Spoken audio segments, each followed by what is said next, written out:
Chris here for IFLtv MTK Global, and with me I have got Ray Moylette. Yes. How's it going, Ray? Yeah, I feel good. Look forward now to taking a little break for the Christmas and getting stuck back into a new plan next year. Can you tell me a wee bit more how you got involved with Ireland's Last Man? Yeah, so I suppose getting involved with this is my management team, Assassin Promotions. They've kindly given me the choice if I want to be part of it. So they're running the whole event, and they asked me then if I want to be part of it, and of course I do. You know, it's a massive occasion for Irish boxing, so why not throw my name in there? I know I'm not part of the actual last man standing. I'm not heavy enough for it. I might be now because I'm out of training, but it's not my fighting weight. So I hope to be part of the undercard and hope to be part of the big night. You know, it's a special night for Irish boxing, live on TV3 or closed circuit television. So it's big stuff. With you fighting in the undercard, can you tell me a wee bit more about your background pedigree as a boxer in your amateur and now as a pro? I suppose over 300 amateur fights. You know, I'm boxing for the last 20 years since I was 7 years of age. I was the first ever male amateur to win a world title for Ireland back in 2008. It's a long time ago now. A couple of years later, I won the European Senior Championships. Myself and Joe Ward that time claimed 2 gold medals. Since then I missed out on the Olympic Games by 1 fight. I was involved in APB boxing, so I have plenty of experience through that way. And then after missing out on the Olympics, I channeled my focus to professional boxing. You know, it's something that I couldn't leave it without trying it. And since I've turned back in March, I think it's been the best decision I've ever made. You know, there's a little thing in my head saying, well, why did I not do it long ago? You know, but I've plenty of sins now on cop on that I know I have to focus on myself, and I've been well looked after by my team and my coach, Becky Collins, so everything has fallen into place, and thank God everything's going well. Ireland's Last Man is going to be taking place on Saturday the 3rd of March 2018. Do you think this could be a pinnacle for Irish boxing and taking it to a new level of the boxing scene in Ireland? Well, the way I see it is it's competitive. You know, professional boxing tournaments now are professional cards at the minute. They're not as competitive maybe as they should be, and people are spending big money, you know, to come to professional fights, and maybe the fights are sort of structured, you know, to build boxers up and get them to bigger fights and build their record. Because I'm part of that structure at the minute. You know, I'm only starting. I may know at the minute, but most of my fights probably weren't as competitive as they could be, but this last man standing structure is going to be real competitive boxing, real boxing, what people want to see, because everyone's out there and they want to try and win it, and that's what I think people that pay money, they need to see that, they want to see that, and that's going to keep boxing alive, you know. So I think it's very important that people get value for what they spend on it, you know, and I think that's the way of getting it.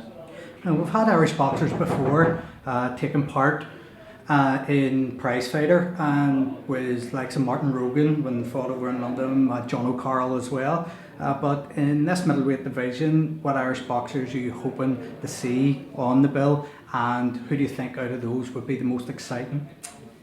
That's a tough question, you know, and I don't really want to pick out, like, because I get on with all the boxers in Ireland, you know, and there is a lot of middleweight boxers out there, but like my own stablemates, Craig O'Brien, Bernard Rhodes, a couple of lads there, you know, in Celtic Warrior Gym. Spike O'Sullivan would be the man. Like, I'd like to see him there, but he has different fights on his record. But you know, Darren Cruz out there as well. He signed to Assassin Promotion. Like, there's great lads at that weight, and I think the only way to see then who is the best of them is to put them into the ring. You know, like these guys, they're fighters, you know, by nature, so they have no problem getting into the ring. They want to see themselves who is the best. So I think this is the correct format for it. What have you made of Irish boxing itself in general, in particular, of likes of its development, with likes of Carl Frampton becoming world champion, coming back again, and then we've got the emergence of Ryan Burnett, 2-time world champion. Yeah, Katie Taylor, world champion. You know, like, Irish boxing is booming, and I'm just glad that I'm part of this setup. And like, you have Michael Collins, Jason Quigley out in America doing their thing. Like, it's absolutely flying. Even my own 2 gym mates, Spike and Basil Kennedy, they're flying out in Boston. So I'm only starting my own career, but I don't expect to be doing this in 10 years' time. You know, I want to get in and get out. It's a dangerous game to be involved in if you're not at your top level. So, and there's only so long you can stay at that level. So what I plan to do is get in. So if I can piggyback off the likes of them, Katie Taylor, Mike Conlon, Spike O'Sullivan, and get on their undercards, get noticed by different people, and then get enough experience through them fights, and then by the time it does come to a big fight, I will be ready and I will have the following as well. So like, I wouldn't be able to do that if I didn't have the backing of all them guys. So it's just great to be part of it, you know. You were talking about piggybacking on other cards and different types of fights and generating fans. How do you see the current situation of Amir Khan being in I'm a Celebrity? Do you think that would work advantageous for generating boxing fans from him, from a different demographic that currently wouldn't know who he was? I've seen 20 minutes of I'm a Celebrity. I don't watch reality TV. I don't like it. It was herself watches it. I ended up having to watch it with a cup of tea one day, and I said not again.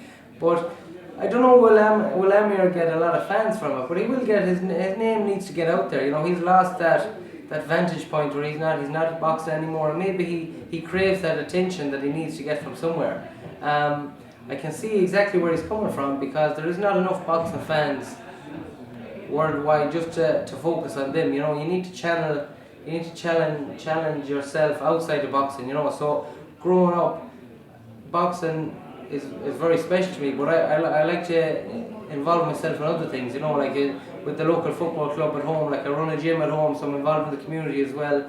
I go to mass every Sunday, you know, I'm involved in all these different communities. So when the time does happen, the people that I want supporting me are not just going to be boxing fans, you know, they're going to be coming from all aspects of it. So from that point of view, I see where Amir Khan's coming from, but I'm just not a fan of reality TV myself. But it's worth the chance, and it's a way of getting out of the limelight.